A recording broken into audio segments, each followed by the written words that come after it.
Bonjour à toutes, je suis ravie de vous retrouver aujourd'hui sur ma chaîne pour vous parler d'un sujet typiquement féminin, puisque aujourd'hui on va parler de la coupe menstruelle. Donc la coupe menstruelle, voilà, si vous ne savez pas ce que c'est en fait un ustensile qui existe depuis, je crois que ça fait pas très longtemps que c'est mis sur le marché, et ça s'utilise en période de règles et ça remplace vos protections hygiéniques, vos tampons, etc. Donc en fait ça ressemble à ça. Donc vous avez différentes tailles. Celle-ci, il y a 4 tailles. Moi j'ai la marque Meluna.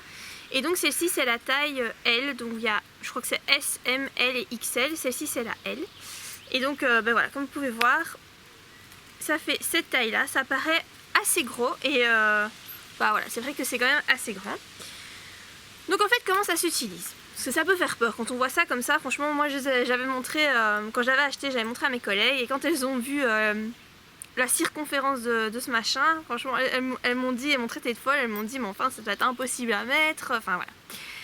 Et en fait, à quoi ça sert? Donc comme vous pouvez le voir, c'est un petit récipient qui recueille votre flux menstruel. Donc voilà, au lieu que votre sang aille sur une protection hygiénique ou sur votre tampon que vous insérez, et bien en fait vous insérez ça à la place, donc dans votre vagin, et le petit récipient, donc ça recueille votre sang.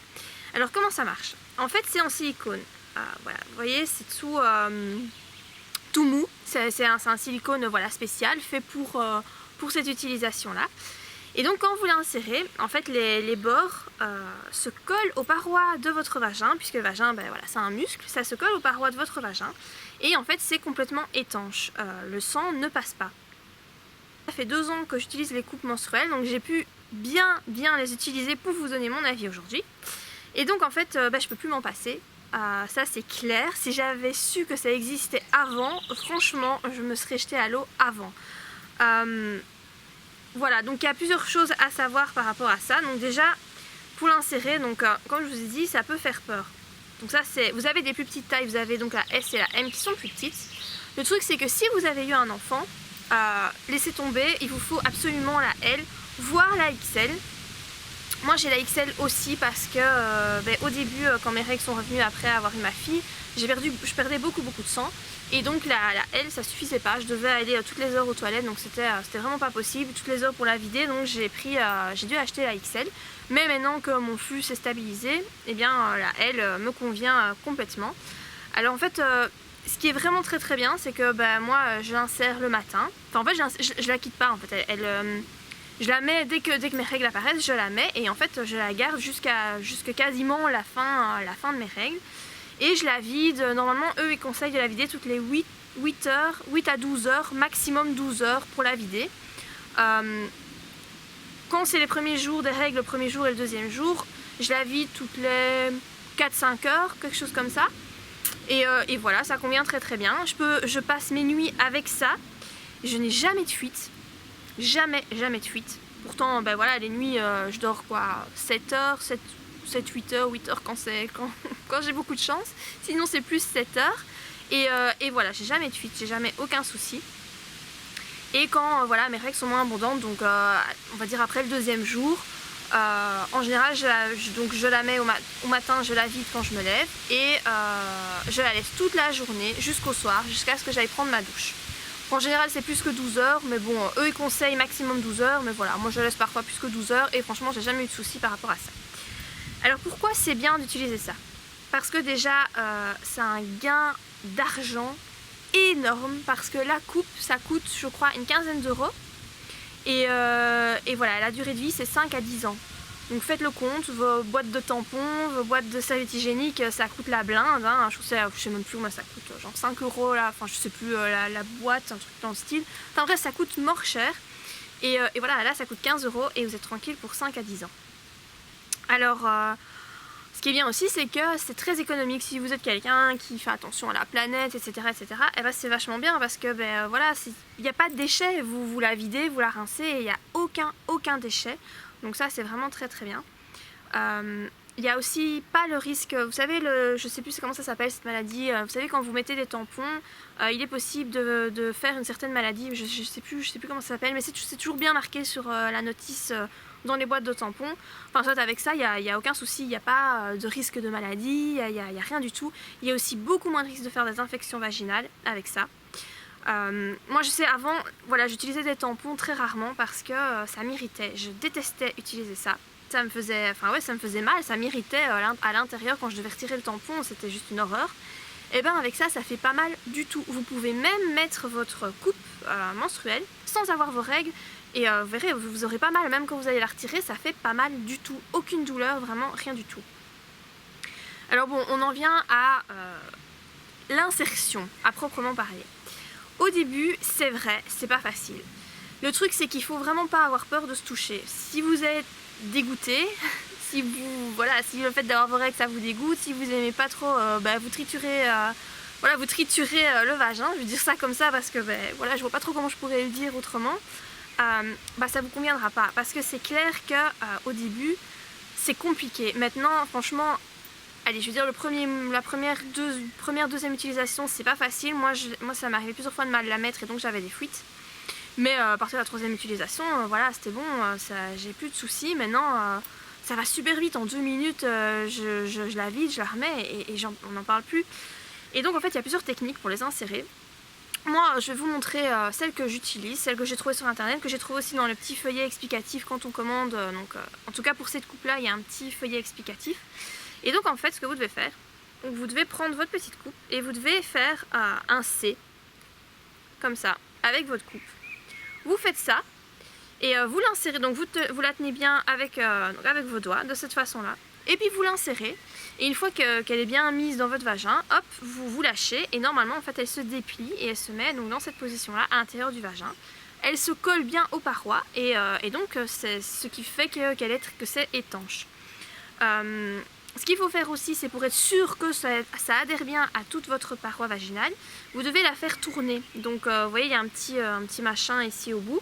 Vous prenez et vous tournez légèrement. Ou bien vous testez l'étanchéité avec vos doigts en insérant vos doigts pour voir si tout est bien, la coupe s'est bien dépliée. Donc voilà, c'est sûr qu'au début ça demande un petit peu d'entraînement. C'est pas évident. Il faut savoir que ça fait pas mal du tout. Franchement, c'est gros comme truc, hein, c'est clair que c'est une grosse circonférence, mais il n'y a aucune douleur, je vous jure que ça fait pas mal du tout. Même quand vous la mettez, voilà, ça fait pas mal, c'est juste qu'il faut un peu chipoter, il faut un peu avec ses doigts, essayer de la placer correctement, mais sinon ça fait pas mal. Et pour l'enlever, c'est très facile.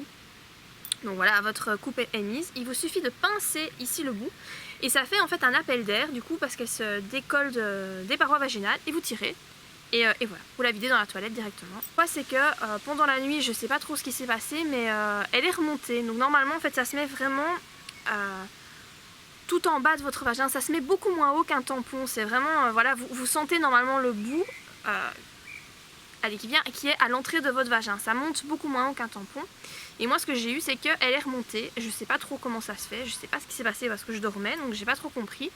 Et du coup ça me faisait très mal parce qu'elle était mal mise. Le souci c'est qu'elle était tellement remontée haut que je savais pas l'attraper avec mes doigts. Et donc voilà, sur le coup c'est vrai que j'ai un peu flippé, je me suis dit merde comment je vais faire. Et en fait c'est pas compliqué, vous faites comme si vous allez accoucher. Bon, pour celles qui n'ont jamais accouché, vous allez peut-être pas comprendre, mais pour celles qui ont déjà eu un enfant, il suffit de pousser. Donc en fait c'est comme si quand vous allez à selle, voilà, c'est pas très glamour, mais c'est comme ça. Vous poussez comme si vous alliez à selle et en fait les parois en fait, de votre vagin se contractent et ça fait redescendre la coupe. Et donc il m'a suffi de l'attraper et voilà, c'était bon. Donc il n'y a pas de stress à avoir, hein. Votre coupe risque pas de disparaître quelque part dans votre vagin, dans un trou spatio-temporel. Non, il n'y a pas de souci, vous savez toujours la récupérer, franchement il n'y a aucun problème avec ça. Donc moi la coupe menstruelle que j'utilise c'est une coupe de la marque Miluna. Donc en fait elle est vendue dans un petit pochon comme ça, donc vous la recevez là-dedans. Et donc voilà, donc vous en avez différents coloris, je vais vous montrer en fait, vous recevez avec un petit manuel comme ça. Et donc en fait vous avez différents coloris, voilà, vous pouvez choisir la couleur que vous avez envie. Moi j'ai pris pour la taille L, j'ai pris couleur orange. Et pour la XL, puisque comme je vous ai dit j'avais dû acheter la XL au début. Je l'ai pris en mauve, voilà, donc pour vous montrer la différence de taille, voilà. Donc là, L et la XL. Comme ça, vous voyez, voilà, c'est vrai que la XL est quand même vachement grande. Mais franchement, voilà, même celle-ci, j'ai jamais eu de soucis pour l'insérer, ça m'a jamais fait mal, voilà, j'ai vraiment jamais eu de soucis. Et donc, ce que vous pouvez aussi choisir, c'est le bout. Vous voyez, moi, c'est un petit rond. Et en fait, vous avez différentes sortes de bouts. Vous avez une petite tige, vous en avez même sans rien du tout.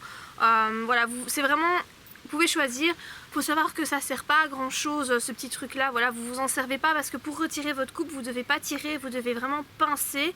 Donc le fait qu'il y ait un petit machin au bout de votre coupe menstruelle, voilà, ça ne change pas grand chose. Donc comme je vous l'ai dit, quand vous la recevez, voilà, vous la recevez avec un petit feuillet explicatif. Donc voilà, dedans ça vous explique comment l'utiliser, les bienfaits, enfin les avantages plutôt, etc. Comment l'entretenir. Et donc par rapport à ça, par rapport à l'entretien, j'y viens. Moi j'ai acheté en fait le petit stérilisateur. Donc ça se présente comme ça dans un petit sac en plastique. Donc j'ai une petite boîte en plastique donc qui se ferme avec une petite fermeture ici. Et donc voilà, donc ça se présente comme ça, c'est comme un petit, enfin voilà, c'est une petite boîte tout simplement. Vous avez une petite ligne ici que vous devez remplir d'eau, donc vous remplissez jusqu'à la ligne.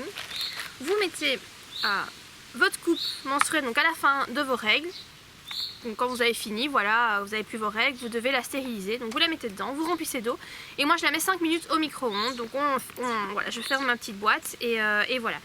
Et en fait il y a un petit trou ici pour laisser s'échapper la vapeur d'eau. Et voilà pour la stérilisation, c'est super simple. Je sais plus combien j'ai payé ça, mais vraiment pas cher. Je trouve que ça devait être genre 5 euros, 5-7 euros, je sais plus, quelque chose comme ça. Mais vraiment c'est pas cher du tout. C'est vachement pratique parce que vous avez votre truc pour stériliser. Après vous pouvez utiliser autre chose, hein. Vous pouvez faire bouillir de l'eau dans votre casserole et mettre votre coupe dedans. Mais bon voilà, niveau hygiène, je trouve que c'est quand même moyen. Faire stériliser, je sais pas, sa coupe menstruelle dans une casserole qu'on utilise après pour faire cuire les pâtes. Je sais pas, je trouve ça un peu moyen. Donc voilà, donc moi j'ai acheté ce machin là et c'est super pratique. Vous trouvez cette marque, donc ces coupes menstruelles Meluna un peu partout. Moi j'ai acheté les miennes sur le site La Ferme des Peupliers, c'est comme ça que ça s'appelle. Et voilà, j'ai vraiment eu aucun souci, j'ai reçu mes coupes sans problème. Voilà, c'est franchement, je pense que vous pouvez en trouver aussi sur Amazon. J'essaierai de vous retrouver le lien sur Amazon et de vous mettre en barre d'infos si ça vous intéresse. Ah oui, encore une chose, moi avant d'utiliser les coupes, je me demandais comment on faisait quand on était dans un endroit public. En fait c'est pas compliqué, il vous suffit de prendre une bouteille d'eau avec vous, vous allez aux toilettes, vous videz votre coupe et vous la rincez avec votre bouteille d'eau. Si vous avez un évier dans la même pièce, ben voilà, vous la rincez à l'évier, c'est vachement plus pratique. Ou vous pouvez même le faire à la bouteille d'eau, c'est pas un souci. Donc en fait voilà, à chaque fois que vous devez changer votre coupe, il vous suffit simplement de la rincer. Ou si vous n'avez vraiment pas d'eau sur vous, vous savez pas faire autrement, avec du papier de toilette, voilà, vous enlevez vous enlevez le plus gros je vais dire, et puis vous la replacez directement. Et franchement il n'y a pas de souci. Moi ça m'est déjà arrivé parce que j'avais pas d'eau sur moi et voilà, je savais pas faire autrement. Et franchement j'ai eu aucun problème. Ce que je fais c'est que je la nettoie une fois par jour vraiment correctement quand je suis sous la douche. Je prends ma douche le soir, je l'enlève, je la nettoie bien comme il faut et puis je la replace. Chose très importante aussi, n'utilisez jamais de savon pour nettoyer votre coupe. Jamais, jamais, jamais. Pas de savon. Pourquoi? Parce que ça provoque des mycoses et j'ai lu ça à plusieurs reprises sur voilà, des blogs, des filles qui avaient utilisé la coupe et qui en fait l'utilisaient plus parce que ça leur provoquait des mycoses. Elles ne comprenaient pas pourquoi. Et en creusant un peu, en fait, elles ont découvert que c'est parce qu'elles lavaient leur coupe avec du savon. Surtout, ne lavez jamais votre coupe avec du savon. De l'eau claire, c'est tout. Et voilà, et à la fin de vos règles, vous la stérilisez et voilà. Et c'est tout. Il ne faut pas de détergent, de quoi que ce soit. Non, pas besoin. Savoir aussi que si vous avez jamais eu d'enfant, vous pouvez très bien les utiliser, c'est pas un souci, vous pouvez l'utiliser dès vos premières règles, voilà, c'est pas un problème. La seule contrainte qu'il y a, c'est le fait de bien connaître son corps et de ne pas hésiter à se toucher, enfin voilà, à mettre ses doigts à l'intérieur de soi et de ne pas être dégoûté non plus par le sang, parce qu'évidemment quand vous enlevez votre coupe menstruelle et que vous la remettez, forcément vous avez du sang sur la main, c'est pas faire autrement, c'est comme ça. Bon voilà, il faut pas, si vous êtes dégoûté par ça, je pense que ça vous conviendra pas trop, mais si ça vous rebute pas, alors foncez parce que franchement ça change la vie. Vous pouvez faire du sport aussi avec la coupe menstruelle, je l'ai fait, enfin voilà, moi je fais pas du sport extrême non plus, hein, mais je fais du jogging et voilà, ça m'est arrivé à plusieurs fois de courir avec ma coupe et franchement ça bouge pas, il n'y a aucun problème. Pour celles qui font vraiment du sport de façon assez soutenue, il existe une coupe spéciale pour les sportifs qui est en fait un peu plus rigide. Donc voilà, moi je l'ai pas testé, mais voilà, ça existe. Le seul truc que j'ai pas testé, c'est aller dans une piscine avec la coupe menstruelle. Voilà, je sais pas. Normalement, comme c'est étanche, ça devrait pas poser de soucis, mais je peux pas vous le garantir parce que je l'ai pas testé, j'ai pas eu l'occasion de le tester. Faut dire qu'en Belgique, il n'y a pas vraiment d'occasion de beaucoup aller dans des piscines, mais bon voilà, j'ai pas testé, donc ça je sais pas vous dire, mais je pense que normalement ça devrait pouvoir aller. Voilà, donc je pense que cette fois-ci j'ai bien fait le tour de la question. Voilà, donc si vous avez des questions, n'hésitez pas à me les poser en commentaire. J'essaierai d'y répondre du mieux que je peux. J'espère en tout cas que la vidéo vous aura été utile et surtout que j'ai réussi à vous convaincre de passer aux coupes menstruelles, ne fût-ce que pour votre porte-monnaie, mais aussi pour la planète parce que franchement c'est voilà, super important. C'est moins de déchets, donc c'est vraiment tout bénef pour tout le monde finalement. Et voilà, je vous dis en tout cas à très bientôt pour de prochaines vidéos. Bye!